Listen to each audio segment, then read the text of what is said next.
Hey, this is Heidi Dawson. If you love all things health and wellness and style of any kind, hang out here with me each week. I'm obsessed with never-ending improvement, and it's all in an effort to help each one of us live a wildly successful lifestyle.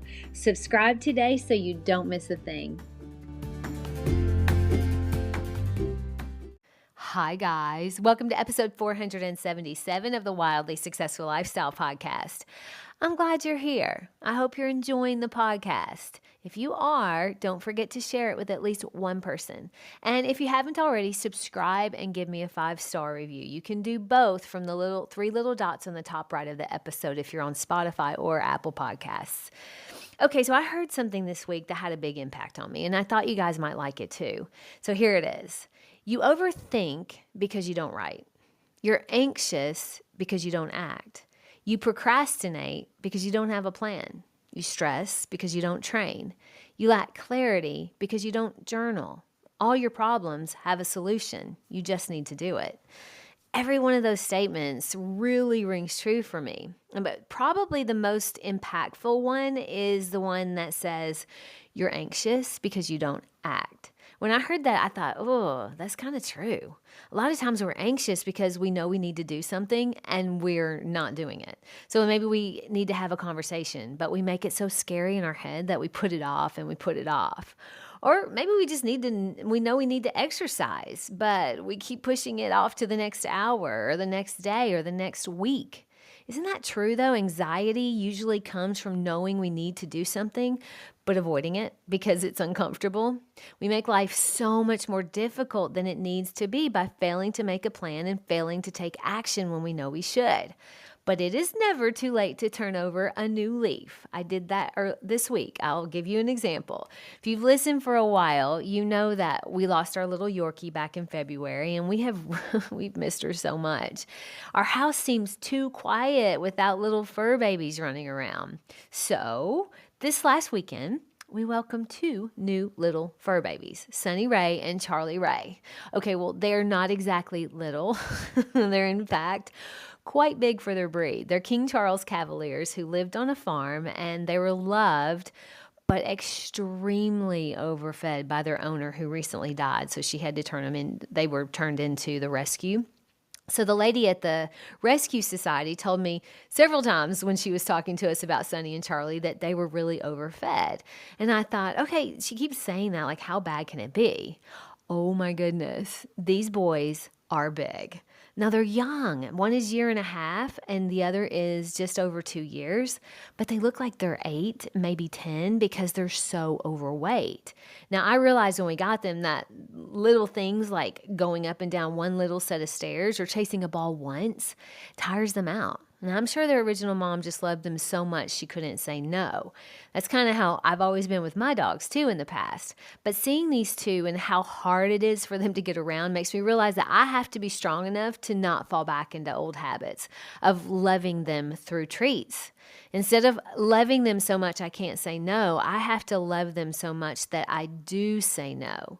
Giving them treats makes them happy, which makes me happy. But in their case, giving them treats might make me happy, but it's going to cause them big problems. Now, they're healthy, but they both need to lose 7 to 10, maybe 12 pounds. On a little dog, that's a lot. Charlie Ray is 37 pounds. He really should be no more than 25 or 26. So it's our job as their new mom and dad to set the boundaries around food. Now, I'm used to giving treats at will and sharing my food bite for bite. I'm sorry to say that, but it's true. Some of you guys might be like mortified, and some of you might be like, me too, I do that. But that isn't going to work here. Now, my husband is much more disciplined in, well, almost everything, but especially when it comes to our animals. He's generally in the past just shook his head at me with our other dogs like, she's going to do what she's going to do. There's not anything I'm going to say about it. I'm not going to argue about it, but this is different.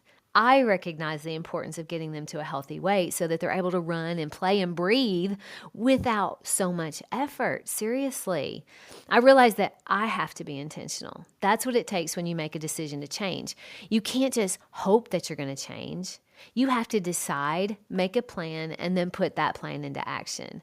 Now, for us, because we're all getting to know each other, we're creating a routine that they don't know any different at our house. So now is the best time to do it. Now, so we went and looked and we researched what they should weigh for their breed and what's the best food for their health, exactly how much of it should they get. And then also they can't get a treat just because they look at me and they're so cute, which is what I'm used to doing. Treats have to be really intentional, and absolutely no feeding from our plates, which is really hard because they have those big puppy eyes. But being intentional by having a plan and sticking to it makes life so much easier. They know what to expect, and we know that their life is going to be much better for it. And mine's better for it too, because I don't have to stress about it. They're obviously used to eating a lot more food.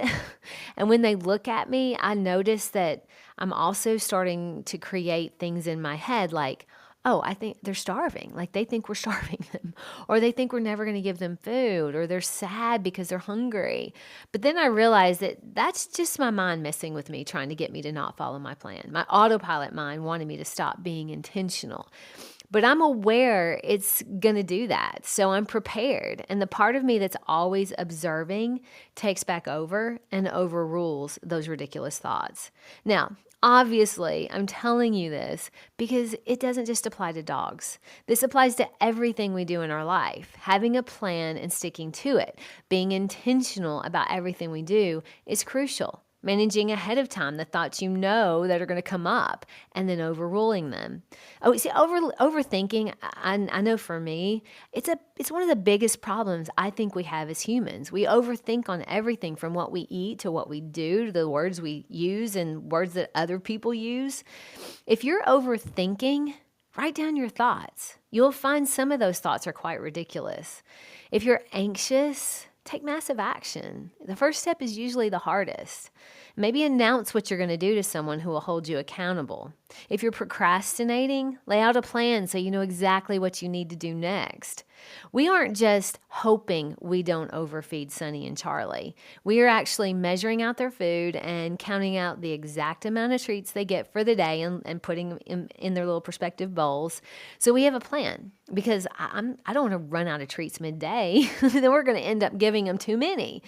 It's such a relief to me to have a plan because it takes the stress and anxiety out of how best to take care of these little guys.